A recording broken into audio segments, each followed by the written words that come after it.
del Río en La Nación, qué es lo que pasa por la cabeza del presidente, pero además las cosas que dijo Caputo fueron bastante jugadas, ¿no? Me pareció, yo después que lo entrevisté, viste que habla con un tono calmo, pero Caputo está diciendo, estamos en una inflación de un dígito, ¿no? Sí, muy interesante, Luis, lo que dijo Caputo, muy complementario a lo que piensa. Te diría que casi ahí sí hay un equipo muy formado a lo que está pensando el presidente de la Nación, que me vale una aclaración, Luis. El viernes nos íbamos de acá contando un poco de la biblioteca, ¿no?, que tiene en la Quinta de Olivos. Hay que aclarar, eso es solamente una parte pequeña, que son los 20 libros que trasladó. Tiene más de 1.500 libros en su otra biblioteca, tiene más de 6.000 títulos en total. Digo, te lo aclaro porque forma parte del debate que hay mucho entre economistas hoy, donde se están chicaneando por un lado o por otro, y donde el presidente, en este sentido, y sobre todo cuando hablas de Keynes, que es el derribador de keynesianos, lo leyó más de 5 veces. Digo, sí, claro. Bueno, es un dato ese. Hay toda una discusión económica y política, que Caputo también la responde. Yo le pregunté, ministro, ¿ustedes pueden gobernar sin leyes? O sea, sin la aprobación de leyes, no sin el Congreso, eso no, eso hay que borrarlo. La idea de que cualquier gobierno puede gobernar sin el Congreso es una idea autoritaria que ni siquiera se puede empezar a discutir en la Argentina. Pero ¿se puede gobernar sin la ley ómnibus? ¿Se puede gobernar sin los DNU? Si les bochan los DNU, ¿querés que compartamos lo que dijo? Totalmente, dale. Este gobierno, el presidente, usted, el gabinete, ¿puede gobernar sin ley ómnibus, sin reforma del Estado, sin que se apruebe una sola de las leyes? Sí, la respuesta es sí. O sea, ¿es lo que queremos? No. Nosotros lo que más le podemos garantizar a la gente es que no nos vamos a desviar del curso. O sea, el presidente no es que no se desvía 20 metros, no se desvía 10 centímetros. Nunca vi a alguien con tanta convicción, con tanta pasión y con tanta convicción por lo que hace, y no nos vamos a desviar. Entonces, lo ideal es ir para donde estamos yendo con el apoyo del Congreso y con el apoyo de los gobernadores. Eso es lo mejor para los argentinos. Ahora bien, lo segundo mejor no es lo que se hizo siempre para hacerle creer a la gente que hay gobernabilidad, que ¿qué es?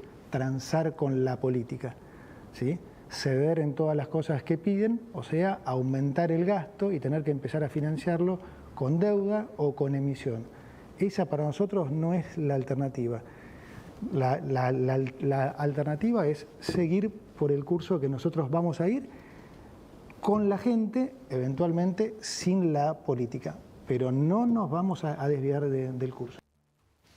Acá, bueno, Luis, está la primera de las puntas del camino que viene, que es ya el presidente y parte de su mesa chica descuentan que no va a tener respaldo político. Si bien me sorprendió lo que te dijo Caputo en la entrevista, donde te dijo que había más consenso del que uno creía. Para la ley ómnibus. Exacto, que hay más consenso y demás.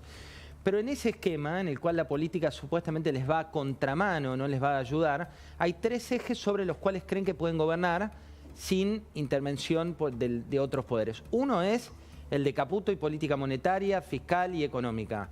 El otro es el de Patricia Bullrich, más allá del debate entre la vicepresidenta y la ministra de Seguridad. Y el tercero es el de capital humano con contención social. Con ese estándar, Luis, con ese formato de estos 3 ejes, se espera llegar a una próxima elección con resultados concretos. Bueno, la gran discusión es que yo creo que todavía hay una parte de los gobernadores, de la clase política, no lo terminaron de entender, es que nada que lo haga salir a este gobierno del equilibrio fiscal es negociable. Y cuando se dice nada, en estos 3 meses está claro que no es nada. Yo tengo oportunidad de hablar con gobernadores, vos también, y siempre hay como... Yo no estoy hablando ni de pacto espurio, ni de la casta, siempre hay como una fantasía, una hipótesis de algunos gobernadores que por algún lado le van a entrar. Y yo creo que no... A ver, es difícil que suceda. De hecho, el decreto de aumento de las jubilaciones, vos me corregirás porque sabés más que yo de economía, implica, obviamente, aumentar las jubilaciones al mismo ritmo que la inflación a partir de abril. una licuación de enero a abril que los más estudiosos calcularán de cuánto se trata. Porque entienden que cualquier otra fórmula indexatoria pone en riesgo el equilibrio fiscal. Y no la piensan negociar. Es más, están asumiendo el costo político. Esta semana la discusión va a ser sobre el aumento por decreto de los jubilados. No tengo ninguna duda. Totalmente. Y te veía poner las declaraciones de Cristina Kirchner en su momento, porque la gente es verdad que te olvidás, ¿viste? Como van cambiando los roles, va cambiando el juego de roles. Ella fue la que después derogó, ¿no? Digo, también hay que recordar las toneladas de piedra a Mauricio Macri cuando hizo una fórmula jubilatoria muy superior a la que tenía el kirchnerismo.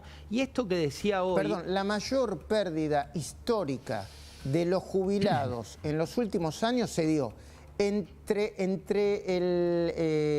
la asunción de Alberto Fernández y la ida de Alberto Fernández. Es así. Esa fue la mayor quita que llevó el nivel de las jubilaciones mínimas a $100, al equivalente de $100. Lo que pasa es que en el juego de la política, que es el que estamos asistiendo, por más que se hable de casta, anticasta, política, no política, digo, hoy tenés al kirchnerismo cuestionando a Milei por esa situación que es muy dolorosa y que es real, que es la del poder adquisitivo de los jubilados. Tenés a un Carlos Melconian, que lo entrevistamos para La Nación este fin de semana. Vi muy interesante la entrevista. Pero viste que valida, y lo que él dice es: puedo aprovechar que no estoy en la función pública, recordemos era la espada de Patricia Bullrich para ser el ministro de Economía. Dice, aprovecho que no estoy en la función pública para decir algo que es políticamente incorrecto, y es que no hay salida, ni el mago Copperfield podría ser una solución de la Argentina con la fórmula que pretenden ahora los que son opositores y antes eran oficialismo.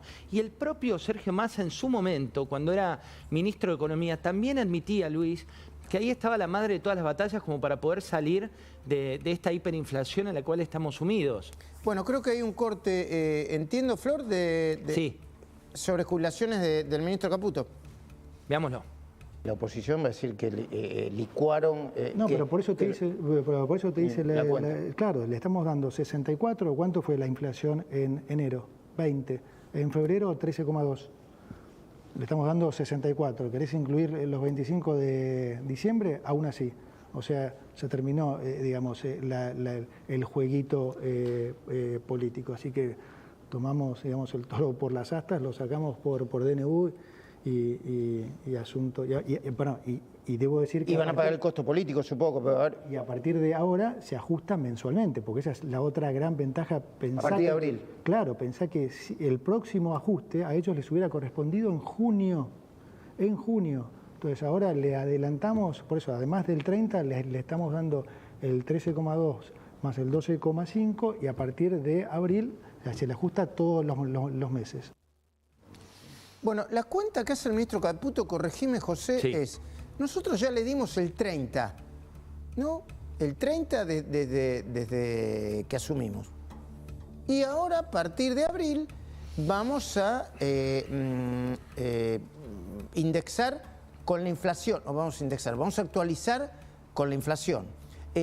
Eso implica una pérdida, no tengo los cálculos finos, pero implica una pérdida, una licuación de los ingresos de los jubilados desde que asumió Milei hasta ahora, no sé a cuánto es llega. cercana al 30%, es muy grande la pérdida, Luis. Es muy grande. Es muy grande la pérdida y también hay que complementarlo y hay que decirlo como complemento con lo que está pasando. Un segmento de los jubilados, no todos, y esto nos lo suelen avisar, tienen prepaga. El segmento que tiene prepagas sufre el tema de la licuación que tuvo de sus haberes jubilatorios y también la liberalización de los precios de prepagas.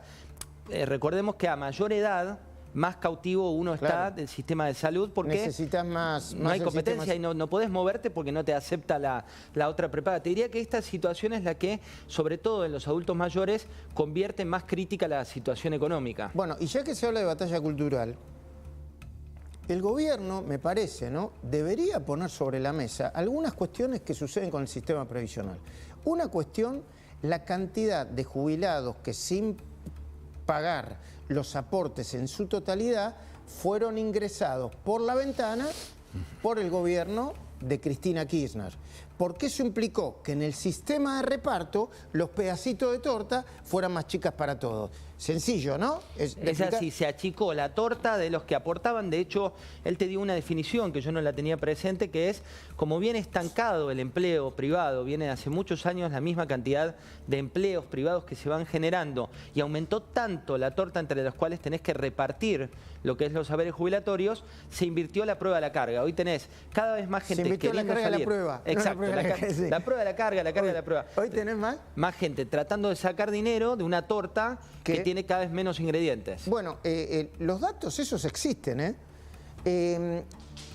la canasta básica de un jubilado llega a aproximadamente 600.000 pesos. Pero para que un jubilado de la mínima gane 600.000 pesos, el sistema jubilatorio debería ser casi perfecto, y en ese sistema casi perfecto, 4 trabajadores en actividad financiarían a 10 trabajadores jubilados. Pero en este momento el sistema tiene 1.3, 1.4, dicen algunos, de trabajadores en actividad por 10 jubilados. ¿Se entiende? Es así, esa es bueno, la cuestión que hace que se financie. Si queremos ir más profundo, si queremos ir más profundo, porque se discute en todo el mundo, como los seres humanos viven cada vez más, los sistemas previsionales son cada vez más imperfectos o están cada vez más complicados desde el punto de vista estructural. Espero que se entienda lo que digo, ¿no? Hay una cuestión que se debate también en gran parte de los países del mundo, en Europa, también en algunos países vecinos, que es el tema de la edad jubilatoria, que es un tema todavía tabú en la Argentina, porque cada vez que se habla, si cuando hablamos de fórmula jubilatoria es realmente una convulsión política, cuando hablas de edad jubilatoria, ni que hablar, ¿no? Inclusive en gran parte de los países donde se generan estos debates suele haber cierta inestabilidad en materia política. Sí, ahora para mí sigue siendo la gran pregunta si el gobierno puede gobernar así como está haciéndolo ahora. Digamos, tan de una mesa chica, decís. Bueno, las encuestas de opinión dicen que no solamente el gobierno festeja la baja de la inflación, que la gente aún dolorida, no le alcanza el dinero a fin de mes, no hay ninguna duda sobre esto, no hay 2 bibliotecas sobre eso. Aún así, registra la baja de la inflación como un buen dato, como si fuera el gran argumento o la gran justificación para ver un poco de luz al final del camino, ¿se entiende? Sí, y te diría por eso que está tan firme tanto el presidente como el ministro de Economía con esto de déficit cero. ¿Por qué? Porque si vos le das una mala noticia en materia de índice de precios a esa población que la está bancando perdiendo poder adquisitivo, pasándola peor en su metro cuadrado, le das un argumento, sobre todo a su oposición, como para decir el camino no es el correcto. Si la línea es descendente de manera constante, aunque sea de este 10 a un 9 o del 13, perdón, a un 10 y lo vas viendo paulatinamente, ya hay menos argumentos de la oposición, claro, sí, como para meter su cuña. ¿Qué te dejó la conmemoración de los 48 años del golpe militar o el Día de la Memoria, Verdad y Justicia, como se fue instaurado desde hace un tiempo? Creo que estamos en un punto de inflexión de varios temas, ¿no? Que por ejemplo, el video que emitió el gobierno nacional, de cómo lo difunde. Hace un rato escuchaba a Seferino Reato también aquí en La Nación Más dando una visión histórica. Estuvo el Tata Joffre hace un ratito. Hubo una movilización muy masiva, Luis. Muy masiva, también sí. hay que plantearlo, no solo en Capital y Gran Buenos Aires, sino que la movilización fue masiva inclusive en provincias como Córdoba, en localidades como Mar del Plata. Digo, creo que hay una idea también por este país que está tan marcado entre unos y otros, donde se terminó polarizando más. Digo, estas marchas en los últimos años estaban más centradas por el kirchnerismo puro y duro y por la izquierda. En la de hoy hubo más representación de la Unión Cívica Radical con banderas propias de la UCR, hubo varios que se presentaron de manera espontánea. Digo, creo, Luis, que ahí hay algo para hacer un doble clic. Sí, es eterno empezar a discutirlo ahora, pero la historia está contada por partecitas. Y yo creo que tampoco quiero utilizar el concepto historia completa, contemos la historia completa que utiliza el gobierno, porque parece que estuvieses del lado de una facción. Pero hay que contarla del principio.